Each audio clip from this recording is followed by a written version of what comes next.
দর্শক মণ্ডলী, কবিয়কের দ্বিতীয় পরিবেশনায় আপনাদের প্রত্যেককে জানাই স্বাগতম। আমাদের ছোট গায়ে ছোট ছোট ঘর, থাকি সেটা সবে মেলে নাহি কেউ পর। পাড়ার সকল ছেলে মোরা ভাই ভাই, একসাথে খেলি আর পাঠশালায় যাই। পাঠশালার চৌকাঠ ডিঙিয়েছে, অথচ এই কবিতাটি পড়ে নাই এমন কোনো ব্যক্তি আমাদের এই দেশে বর্তমানে আছে বলে আমাদের জানা নেই। বন্দে আলী মিয়া, যার মনের মাধুরী মিশিয়ে লেখাগুলো আজও পাঠক শ্রেণীর অবসর সময়ের সকল ক্লান্তি দূর করে মনের চরম তৃপ্তি আর ভালোবাসার যোগান দেয়, তিনিই কবি বন্দে আলী মিয়া। বাঙালি জাতির বিশিষ্ট কবি, ঔপন্যাসিক, শিশু সাহিত্যিক, সাংবাদিক ও চিত্রকর প্রভৃতি সম্মানিত উপাধিপ্রাপ্ত বরেণ্য কবি বন্দে আলী মিয়া পাবনা জেলার রাধানগর গ্রামে এক নিম্নবিত্ত পরিবারে 1906 খ্রিস্টাব্দের 17 জানুয়ারি জন্মগ্রহণ করেন। শিক্ষাজীবনে তিনি পাবনার তৎকালীন বিশিষ্ট শিক্ষা প্রতিষ্ঠান মজুমদার একাডেমি থেকে 1923 সালে ম্যাট্রিক পাশ করে কলকাতা আর্ট একাডেমিতে ভর্তি হন এবং সেখান থেকে প্রথম বিভাগে উত্তীর্ণ হন। এরপর কর্মজীবনে তিনি 1925 খ্রিস্টাব্দে ইসলাম দর্শন পত্রিকার সাংবাদিক হিসেবে যোগদান করেন। তারপর 1930 থেকে 1946 সাল পর্যন্ত কলকাতা কর্পোরেশন স্কুলে শিক্ষকতা করেন। তো কবিয়ক টিম নিয়ে আমরা গিয়েছিলাম পাবনা পৌরসভার নারায়ণপুরের সেই কবির তৎকালীন বাসভবন কবিকুঞ্জে। এই সেই কবিকুঞ্জ যেখানে কবি বন্দে আলী মিয়া জন্মগ্রহণ করেন এবং তার কৈশোর জীবন অতিবাহিত করেন। এই বাড়িটাই তার তখনকার প্রত্যেকটা দিনের সাক্ষী। তখন হয়তো এই বাড়ির নাম কবিকুঞ্জ ছিল না। এখানে পুরনো প্রায় ধ্বংস হয়ে যাওয়া যে কক্ষগুলো দেখা যাচ্ছে, এগুলোতেই হয়তো তার শৈশব কাল কেটেছে। তার পিতার নাম ছিল মুন্সি উমেদ আলী ও মাতার নাম নেকজান নেসা। তিনি ছিলেন বাবা মায়ের একমাত্র সন্তান। আমরা বাড়ির সামনে এখানে একটা সাইনবোর্ড দেখতে পাচ্ছি, লেখা নাতিবাবু হোমিও হল। নাতিবাবু ছিলেন বন্দে আলী মিয়ার নাতি। বর্তমানে বন্দে আলী মিয়ার নাতি এখানে একটা হোমিও ক্লিনিক চালু করে তার ভাইয়ের নাম অনুসারে এটার নাম নাতিবাবু হোমিও হল দিয়েছেন। বর্তমানে এখানে অনেক প্রসিদ্ধ হোমিও ডাক্তারেরা জনগণকে চিকিৎসা সেবা দিয়ে থাকেন। কবিকুঞ্জ নামের যে বাড়িটা দেখতে পাচ্ছেন, এটাই সেই বাড়ি যেখানে কবি বন্দে আলী মিয়া জন্মগ্রহণ করেন এবং তার কৈশোর জীবন অতিবাহিত করেন। এই কবিকুঞ্জই তার তখনকার প্রত্যেকটা দিনের সাক্ষী। এখন আমরা সামনে যে আগাছা জঙ্গলগুলো দেখতে পাচ্ছি, সেগুলো হয়তো একসময় এই কবিকুঞ্জের সামনে ছিল না। দীর্ঘদিন অব্যবহার আর পরিচর্যার অভাবে আজ এই কবিকুঞ্জ এরকম হয়ে আছে। আমরা চেয়েছিলাম এই কবিকুঞ্জের পাশে অবস্থানকারী কবি বন্দে আলী মিয়ার বর্তমান উত্তরসূরিদের সাথে কথা বলতে আর বাড়ির ভিতরে কবির ব্যবহৃত বিভিন্ন জিনিস দেখতে, কিন্তু তাদের ব্যস্ততা আর উদাসীনতার জন্য আমরা তাদের সাথে তেমন কথা বলতে পারিনি এবং কবিকুঞ্জের ভিতরে প্রবেশ করতে পারিনি। সুপ্রিয় দর্শক মণ্ডলী, আমার পিছনে যে প্রতিষ্ঠানটা দেখতে পাচ্ছেন, এই সেই রাধানগর মজুমদার একাডেমি, যেখান থেকে 1923 সালে কবি বন্দে আলী মিয়া ম্যাট্রিক পাশ করেন এবং ম্যাট্রিক পাশ করার পর তিনি কলকাতা চলে যান। রাধানগর মজুমদার একাডেমি প্রতিষ্ঠানটি পাবনার সুনামধন্য শিক্ষা প্রতিষ্ঠান এডওয়ার্ড কলেজের পূর্ব দক্ষিণ কোণায় গা ঘেঁষে অবস্থিত। বর্তমানে এই আধুনিক রঙিন সুদৃশ্য শিক্ষা প্রতিষ্ঠানটিকে দেখে মনেই হয় না প্রতিষ্ঠানটি নিজের শরীরে কত যুগের ইতিহাস বয়ে বেড়াচ্ছে। এখন স্কুলটি এত নতুন আর আধুনিক থাকলেও সে সময় এটা এরকমটা ছিল না যখন কবি বন্দে আলী মিয়া স্কুল জীবনে এখানে লেখাপড়া করতেন।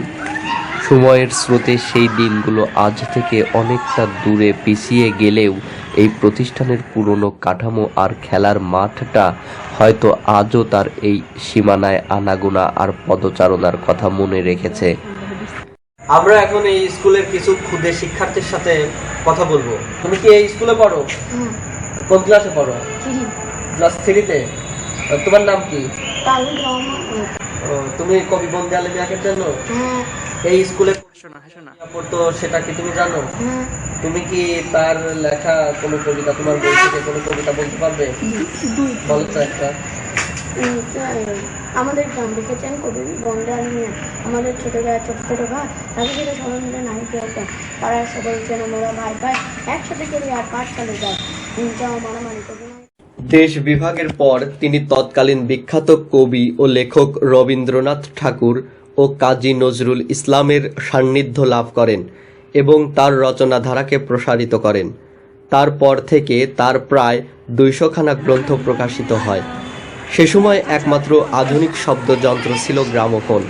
তখন ভারতীয় বিভিন্ন গ্রামোফোন কোম্পানিতে তার রচিত অসংখ্য পালা গান ও নাটিকা রেকর্ড আকারে কলকাতা বাজারে বিশেষ জনপ্রিয়তা অর্জন করে। 1964 সালের পর তিনি ঢাকা বেতারে ও পরে রাজশাহী বেতারে চাকরি করেন এবং তার সাথে সাথে তার রচনার ধারা চলতে থাকে।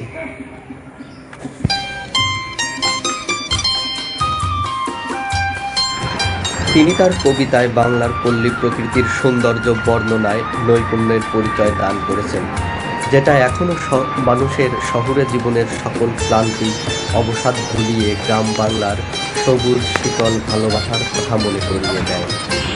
প্রাকৃতিক রূপ বর্ণনায় তিনি ছিলেন সিদ্ধহস্ত। তার লেখা পড়ার সময় মনে হতো তিনি যেন এইমাত্র প্রকৃতি পরিবেশের সাথে সুখ দুঃখের গল্প করে এসে আমাদেরকে তাদের গল্প শোনাতে বসেছেন। তার রচনা দক্ষতার জন্যেই তার লেখা কবিতা বাংলাদেশের জাতীয় পাঠ্যপুস্তকে জায়গা করে নিয়েছে। যুগে যুগে পৃথিবী বদলে গেলেও তার রচিত শিশুতোষ গল্প কবিতাগুলো চিরকাল অমর হয়ে থাকবে সকল বাঙালির অন্তরে।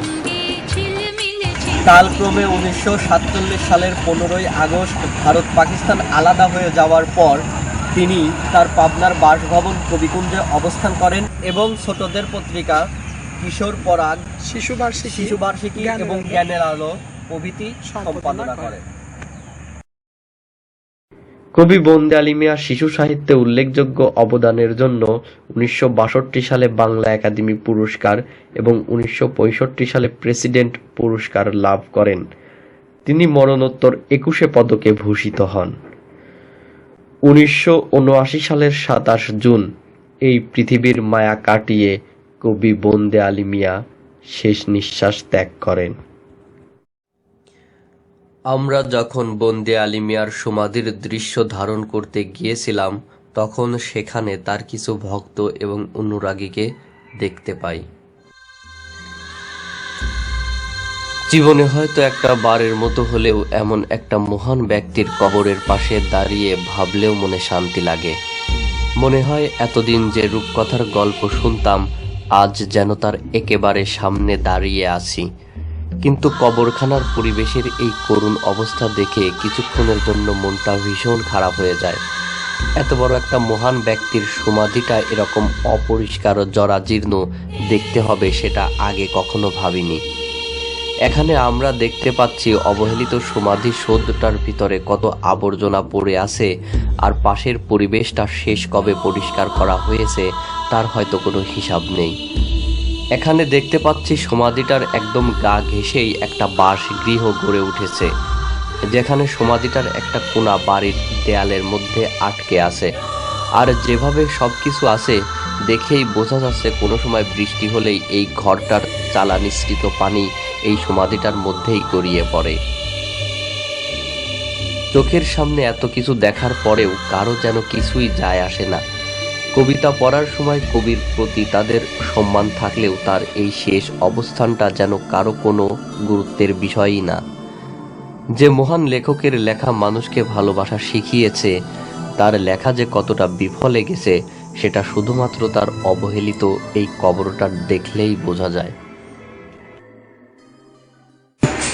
আমি এখন কবির কবরের সামনে দাঁড়িয়ে আছি এবং কবির একজন অনুরাগী বা একজন ভক্তের সাথে কথা বলবো, যিনি পাবনা এডওয়ার্ড কলেজের স্টুডেন্ট।